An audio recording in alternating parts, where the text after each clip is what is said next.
Hey everyone, how is it going? I woke up stupidly early this morning and so I was doing some reading, and I don't know if it's like going in a winter thing that I'm waking up earlier than usual, but I seem to be waking up earlier and earlier these days. But I want to make a final book haul video, what I guess will be my final book haul video before the end of the year, talking about some really interesting books that are being published in November that I want to talk about. And I know sometimes that we can get a bit jaded and tired of book haul videos because it can start to feel a bit samey and repetitive after a while, but personally I really enjoy them because I found out about so many interesting books that I wouldn't have heard about otherwise, like especially books in other countries. And so like one of the new books I got this month was I'm Afraid of Men by Vivek Shraya, which I heard about on Jason Purcell's video, and which I had to order from Canada because I think it's only been published in Canada. It hasn't been published in the UK, so I got it from Book Depository. But yeah, I know I'm gonna go broke from like ordering so many books that I get recommended through watching other Booktube videos, and in the comments section, like so many people recommend a lot of interesting books to me and email me about new books that I wouldn't have heard about otherwise. So I just really enjoy the whole culture of it, and you know, and that's one of the things that I love about Booktube so much. And so yeah, Jason made this beautiful video talking about this short memoir, and it's all about a trans artist and her experiences as a child, feeling that these images of masculinity were being forced upon her, and then her experiences growing up and developing into an artist and an adult, and it sounds so good. So yeah, I ordered this and I'm looking forward to reading it.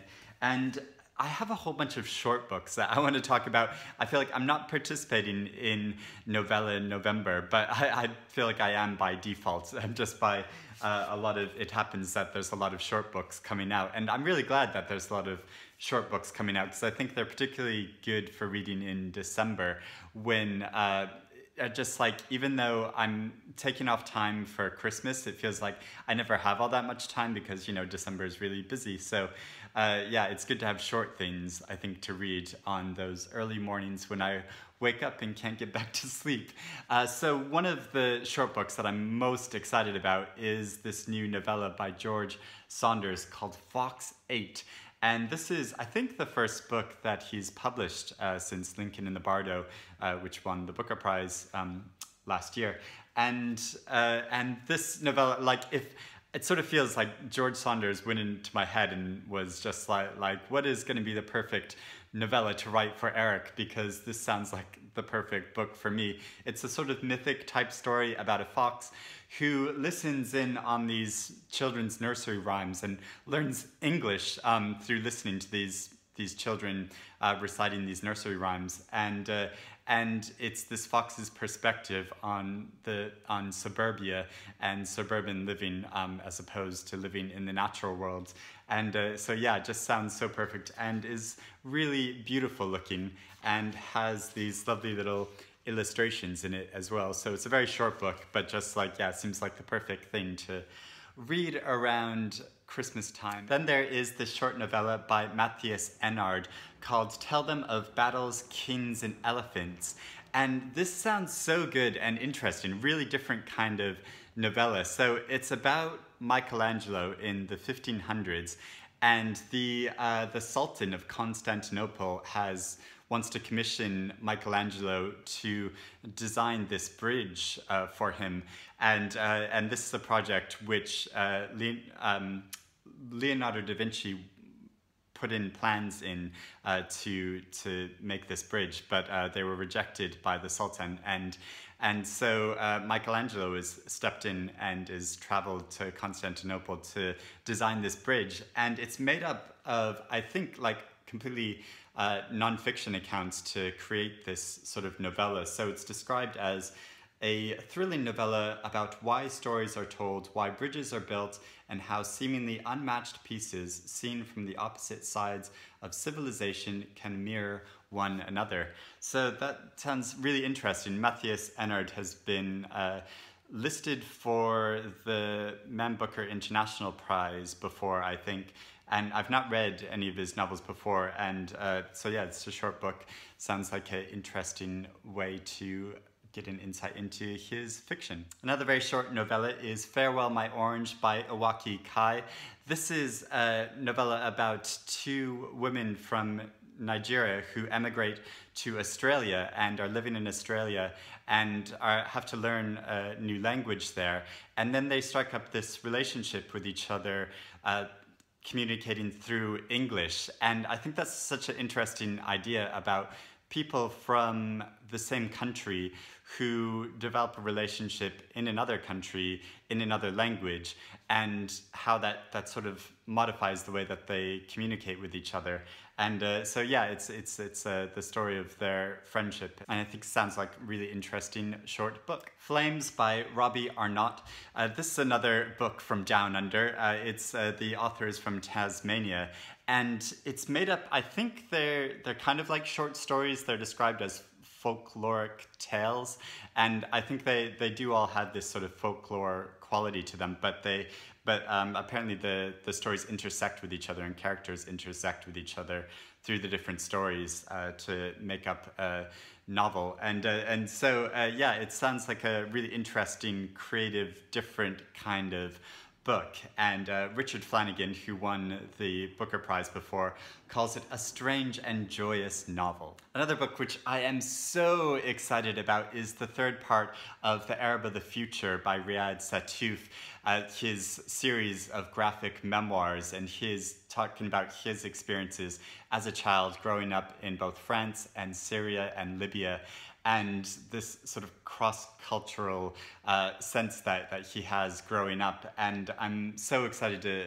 find out how the third part, and tense to find out about how the third part ends up, because I've been growing increasingly concerned about his mother over the course of these memoirs, and who feels like she's living in these countries where she doesn't really feel that comfortable, and how his father's views seem to be becoming increasingly extremist, and yes, I'm just really interested to see how it winds up. Naked Men by Alicia Gimenez-Bartlett, and how can you not be intrigued by a novel that's called Naked Men? So this is a Spanish novel, and it's about a woman whose husband leaves her after many years for a younger woman, and she takes this as an opportunity to try to reinvent herself and find a new life for herself. And she comes across this acquaintance and becomes involved with a younger man who works as a male prostitute.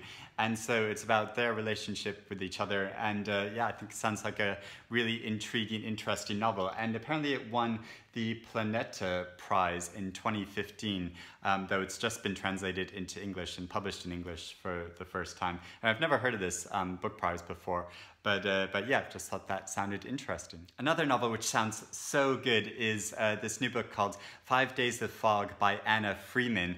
And it takes place in 1952 London, post-World War II London, and it involves a group of female criminals, a gang of female criminals, and one in particular who gets sort of involved in this criminal lifestyle, and then who has a struggle trying to decide whether she wants to continue with that or, you know, sort of go straight and live a mainstream productive life. And so, yeah, I think that sounds like such a good story. Freshwater by Akwaeke, Emezi. This is a novel which is sort of a coming-of-age type novel about a girl named Ada who is described as being born with one foot on the other side, in that she really doesn't live up to what her parents' expectations are that they hope that she'll be. And it's described of how she feels like she has many different selves inside of her, and as she grows up and develops, she starts to express these different parts of herself and these different sides of her sense of being. So yeah, I think this sounds like a really interesting new coming-of-age novel. Mostyn, Thomas, and the Big Rave by Richard Williams. This is a novel about a farmer in Wales who finds that his farm is sort of failing and he needs a new way to make money, and he happens to meet this raver who he strikes up a partnership with, and he starts having these raves on his farms, and so obviously this creates a very different kind of culture from the lifestyle that he's used to living as a farmer in rural Wales, and introduces all these new people and this sort of drug lifestyle onto his farm, which makes all these conflicts. So I think that sounds like a really interesting premise for a novel. Crocodile by Daniel Shand. This is a novel about a young woman who is sent to live with her grandparents one summer, and she doesn't want to go live with them, but then finds that she takes up with this gang of outsiders, and then discovers this whole other type of lifestyle than from the one that she was growing up with. Among the Lost by Emiliano Monge.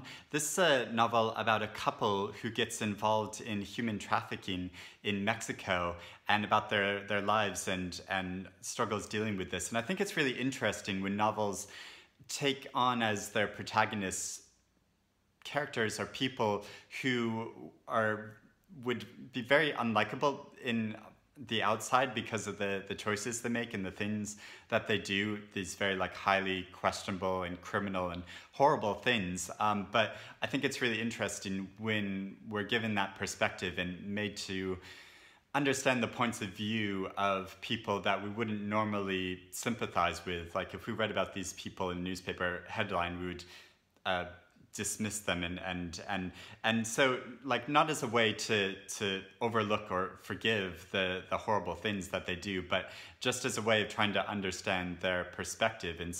And I think this novel gives a look at Mexico and a different side of the country that we normally wouldn't have seen otherwise. And finally, there is In Half by Jasmin B. Frelih. And this is a novel that takes place 25 years in the future amongst millennials who have sort of grown up on the internet and grown up having these online interactions. But then there is a glitch with the World Wide Web, and suddenly all these internet services that people are used to being connected through disappear, and about the conflicts and the issues that arise as these individuals try to find a new way of living outside of this online life. So those are all the books that I want to talk about. Let me know which ones you think sound the most interesting in the comments below, which ones you're drawn to the most, and just what else you've been reading and discovering in November. And hope you're doing well, and I will speak to you again soon. Bye everyone.